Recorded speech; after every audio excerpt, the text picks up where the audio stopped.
Hi అండి. ఈరోజు చూస్తున్నారు గదా! ఫిష్, ఫిష్ పులుసు చేసినామండి. ఇది కట్లా ఫిష్ అండి. ఎలా చేయాలో చూద్దాం రండి. 1 స్పూన్ మెంతులు, ఒక హాఫ్ స్పూన్ ఆవాలు, ఒక 2 స్పూన్లు జీలకర్ర, ఒక 4 స్పూన్లు ధనియాలండి. ఇవన్నీ డ్రై రోస్ట్ చేసుకుందామండి. ఒక పాన్‌లో వేసుకొని డ్రై రోస్ట్ చేసుకుందాం. ఇలా లైట్‌గా డ్రై రోస్ట్ చేసుకునేసి పక్కన పెడదామండి. అది పూర్తిగా చల్లారిన తర్వాతే మనం మిక్సీ కొట్టుకోవాలి. చూడండి. ఇలా అంతా బాగా లైట్‌గా అయింది గదా! ఇప్పుడు చల్లారిపోయిందండి. ఇదంతా మిక్సీ పట్టుకుందాం.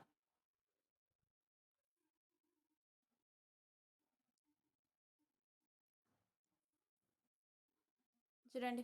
ఒక రౌండ్ తిప్పినాను. ఇప్పుడు అందులోకి వెల్లుల్లి అండి. ఒక 20 దాకా వెల్లుల్లి ఉంటాయి.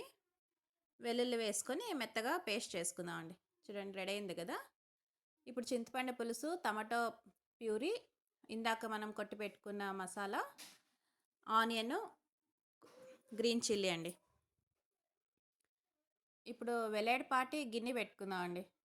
ఫిష్ అన్నీ బాగా ఉడకాలంటే మనం వెలేడిపాటి గిన్నెనే పెట్టుకోవాలండి. ఇలా పెట్టుకునేసి ఒక 4 స్పూన్లు ఆయిల్ వేసుకుందామండి. ఆయిల్ వేడెక్కిన తర్వాత ఫస్ట్ కట్ చేసి పెట్టుకున్న గ్రీన్ చిల్లీ అండి. ఒక 5 గ్రీన్ చిల్లీలు తీసుకున్నాను. అవి బాగా ఫ్రై చేసుకుందామండి ఫస్ట్ ఆయిల్‌లో.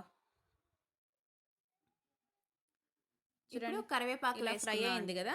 ఒక 2 రెమ్మలు కరివేపాకు వేసుకొని కరివేపాకు కూడా బాగా ఫ్రై చేసుకుందాం.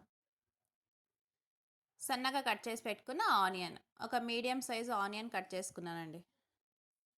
ఇదంతా బాగా బ్రౌన్ కలర్ వచ్చేదాకా ఫ్రై చేసుకుందాం. మనం ఆనియన్, కరివేపాకు ఫిష్ పులుసుకి ఎంత వేస్తే అంత బాగుంటుందండి. ఇందాక మనము వేయించి పెట్టుకున్నాం కదా పొడి, ఆ పౌడర్ కూడా వేసుకొని ఫ్రై చేసుకుందామండి.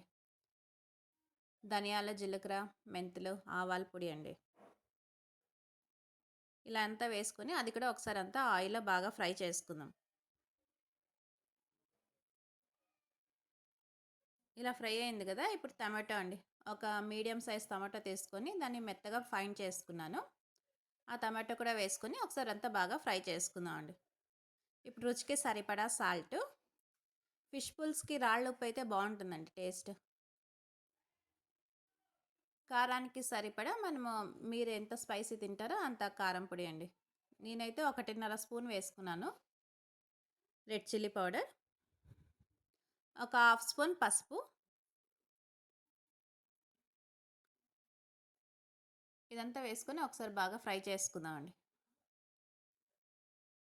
ఇది ఆయిల్‌లో మొత్తం అంతా బాగా ఫ్రై అయిపోవాలండి.